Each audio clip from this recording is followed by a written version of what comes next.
Welcome to Tales by Grandpa, and this is the legendary story of a girl born with flowers all over her skin. Sit tight as I unveil this mysterious story. Don't forget to like, subscribe and share this video. Chapter 1. The Mysterious Birth. In the heart of the lush, sprawling landscape of the Yoruba kingdom, a small village named Ife lay cradled by rolling hills and dense forests. The villagers of Ife lived simple, contented lives, their days governed by the rhythm of the land and the seasons. However, one event would soon shatter their tranquil existence and etch an indelible mark on their history. Adekemi, a revered midwife, had assisted in the births of countless children in Ife. Her wisdom and gentle hands brought comfort to expectant mothers, and her presence was always accompanied by a sense of calm. One fateful night, Adekemi was summoned to the home of Olufemi and Adesua, a humble but respected couple. Adesua was in labor, and as the moon rose high, she brought forth a child unlike any other. The newborn, a girl, was striking in her appearance. Her skin was smooth and dark like the rich soil after a fresh rain. But as the midwife washed her, something miraculous happened. Tiny, vibrant flowers began to sprout from her skin, their petals a rainbow of colors. The villagers who gathered outside the modest hut murmured in awe and fear, for they had never seen such a phenomenon. The village elders were called, and they deliberated through the night. Some believed the child to be a blessing from the gods, a symbol of abundance and prosperity. Others whispered of curses and dark omens. Amidst the uncertainty, Olufemi and Adesua named their daughter Folashade, meaning honored with a crown. As Folashade grew, so did the flowers on her skin.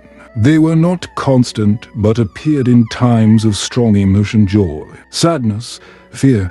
The flowers seemed to respond to her very soul, blooming in an array of shapes and colors. Despite her extraordinary gift, Folashade lived a relatively normal childhood, learning the ways of the village and playing with the other children.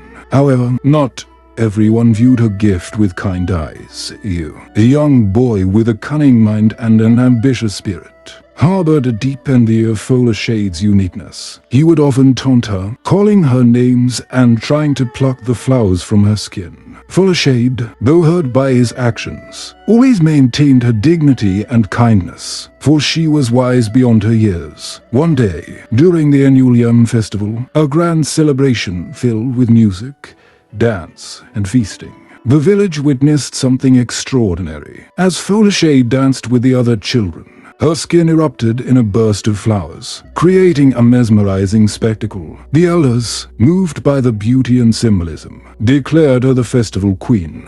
Folashade's presence brought a sense of unity and joy to the village, and even the most skeptical began to believe in her blessing. But Eo's envy only deepened.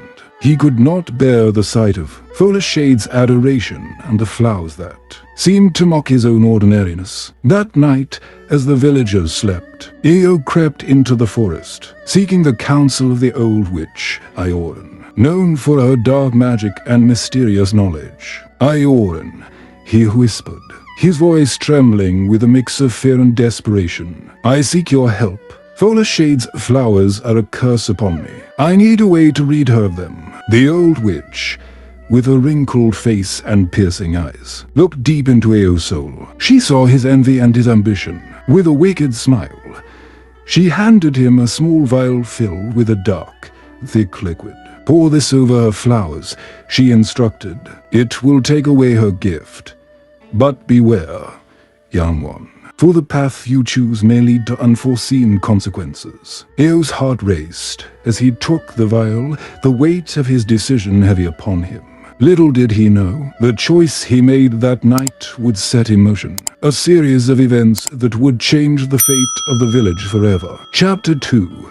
The Flower's Curse. As the first rays of dawn touched the village of Ife, Eo lay restless in his bed, clutching the vial of dark liquid. Doubts gnawed at his conscience, but his jealousy had taken root too deeply. He had always been overshadowed by Folashade, her presence a constant reminder of his own perceived inadequacies. He resolved to go through with his plan, unaware of the true nature of Ioran's potion. That morning, as the village came alive with the sounds of daily life, Io waited for the right moment. Folashade, blissfully unaware of the malevolent intentions brewing, was tending to her family's garden, the flowers on her skin blending seamlessly with the blossoms around her. The sight filled Io with a twisted mix of anger and determination. Seizing his chance, he approached her with a forced smile. "Folashade," he called out, "may I speak with you?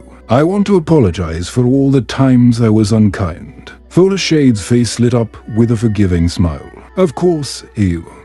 It is never too late to make amends." Io's heart pounded as he took the vial from his pocket. "I brought you something," he said, holding it out. "It's a special lotion I found. I thought it might enhance the beauty of your flowers." Folashade, ever trusting, accepted the gift. "Thank you, Io. That is very kind of you." As she applied the liquid to her skin, a chill ran through her body. The flowers, once vibrant and full of life, began to wilt and fade. Folashade gasped in shock and pain, her eyes filling with tears. Io, witnessing the immediate effect of his actions, felt a pang of guilt, but it was too late to turn back. The village quickly noticed the change in Folashade. The once colorful flowers had turned to brittle husks, and the joy that radiated from her seemed to have been snuffed out. The elders were summoned again, their faces grim as they examined the withering blooms. "This is no ordinary affliction," declared Elder Olu. "It reeks of dark magic." Rumors spread like wildfire, and fear took hold of the villagers. Folashade, now seen as a cursed child, was shunned by many who once celebrated her. Her parents stood by her side, their love unwavering, but the isolation weighed heavily on her young heart. Desperate for answers, Olufemi and Adesua decided to seek the wisdom of Babelo, the revered diviner who lived at the edge of the forest. His knowledge of the spiritual realm was unparalleled, and they hoped he could provide a solution. Babelo welcomed them with a knowing look, his eyes reflecting the secrets of the universe. He listened intently as they recounted the events, his expression growing more serious with each detail. "Folashade," he said, his voice deep and resonant.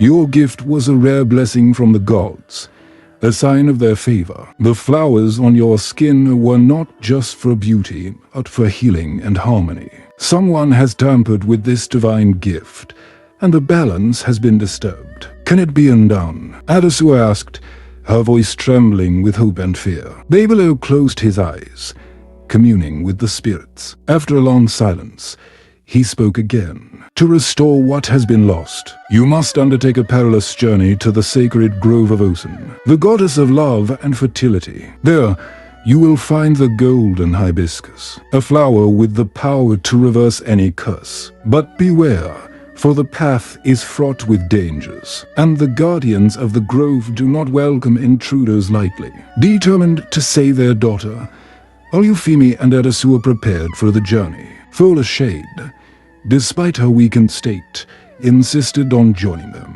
She felt a responsibility to reclaim her gift and restore the harmony that had been disrupted.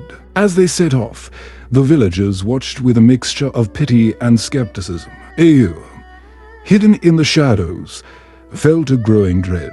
The consequences of his actions were unfolding in ways he had not anticipated, and a sense of foreboding settled over him. The journey to the sacred grove was arduous. They traversed dense forests, crossed treacherous rivers, and faced wild beasts. Each step tested their resolve, but their love for Folashade and their belief in her gift kept them going. Along the way, they encountered various spirits and creatures from African folklore, benevolent beings who offered guidance, and malevolent ones who sought to hinder their progress. One night, as they camped by a river, a mysterious figure approached them. draped in shimmering robes and exuding an aura of otherworldly grace. She introduced herself as Oya, the goddess of winds and storms. "I know of your quest," Oya said, her voice like a gentle breeze. "The path ahead is dangerous, but you possess the strength to overcome it. Remember,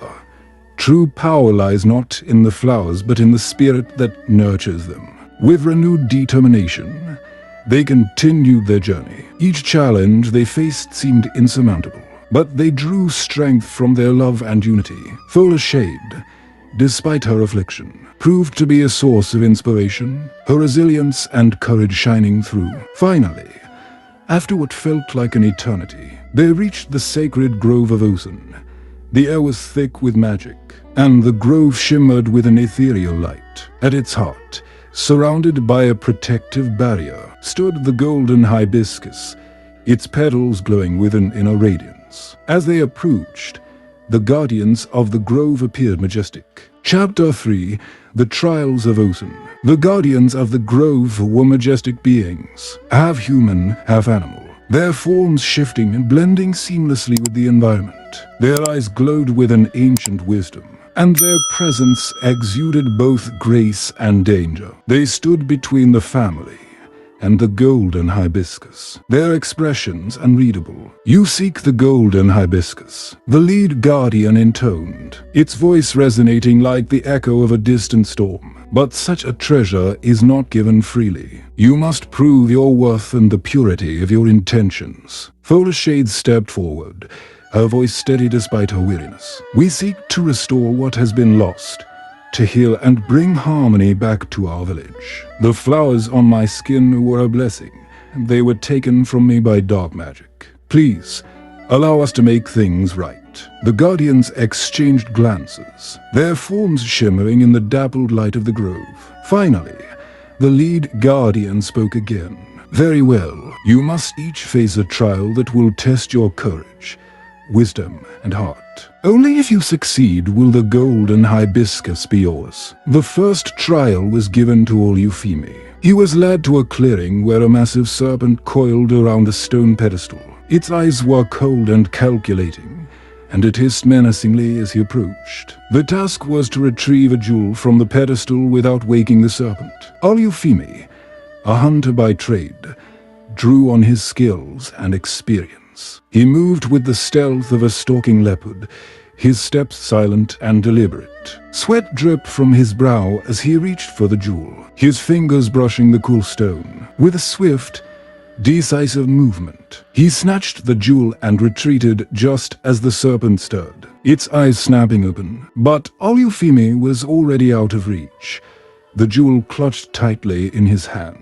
The second trial was for Adesua. She was taken to a pool of crystal clear water, where a beautiful but sorrowful nymph sat on a rock, her tears creating ripples on the surface. Adesua's task was to ease the nymph's sorrow and bring a smile to her face. Adesua, known for her nurturing spirit, approached the nymph with empathy and kindness. She listened to the nymph's woes, speaking words of comfort and hope. She sang lullabies and told stories of love and courage. Slowly, the nymph's tears ceased, and a tentative smile broke through her sadness. The pool's water shimmered with renewed light, and Adesua's trial was complete. Fola Shade's trial was the most daunting. She was led to a dense part of the grove where a colossal baobab tree stood. Hanging from its branches were countless gourds, each containing a spirit trapped by dark magic.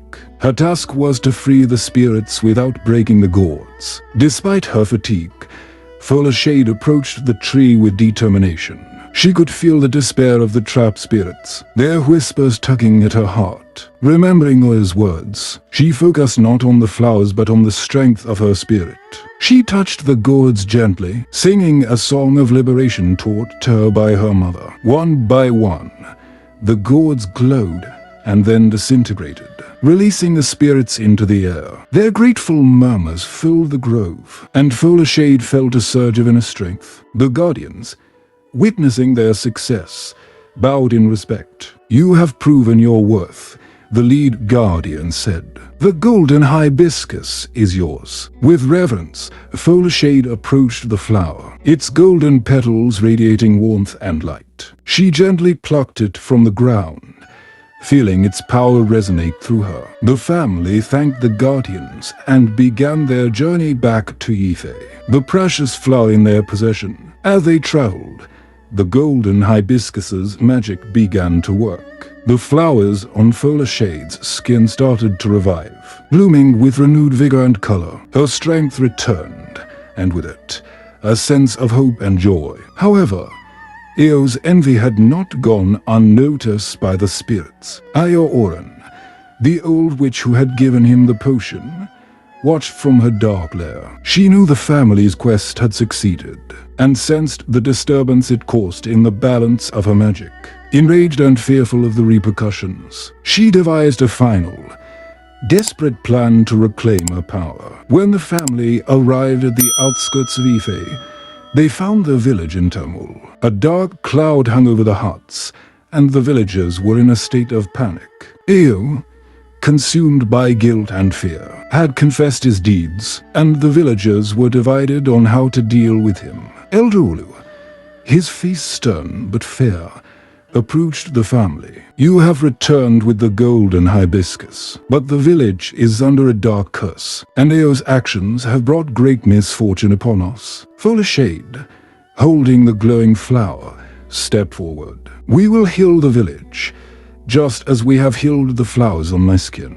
But Eo must face the consequences of his actions." The elders deliberated, and it was decided that Eo would be brought to trial. But first, the curse over the village had to be lifted. With the guidance of Babelo, Folashade used the power of the golden hibiscus to cleanse the village. She moved through the huts, touching each one with the flower's petals. The dark cloud began to dissipate, and a sense of peace and light returned. Finally, Eo was brought before the elders and the villagers. He stood, trembling and remorseful, as Folashade approached him. "Eo, you let your envy lead you down a dark path, but every action has a consequence, and you must atone for what you have done." Eo bowed his head, tears streaming down his face. "I am sorry, Folashade. I was wrong, and I will accept whatever punishment the elders deem fit." Elder Ulu spoke with a voice that carried the weight of generations. "Eo, your actions were grave, but you have shown remorse. You will work to restore the harmony you disrupted. You will serve the village and Folashade, helping to cultivate the gardens and learn the ways of healing and unity." Eo accepted his fate, and over time, he transformed from a boy, consumed by jealousy, to a young man, dedicated to redemption and service. The village, once divided, grew stronger and more united.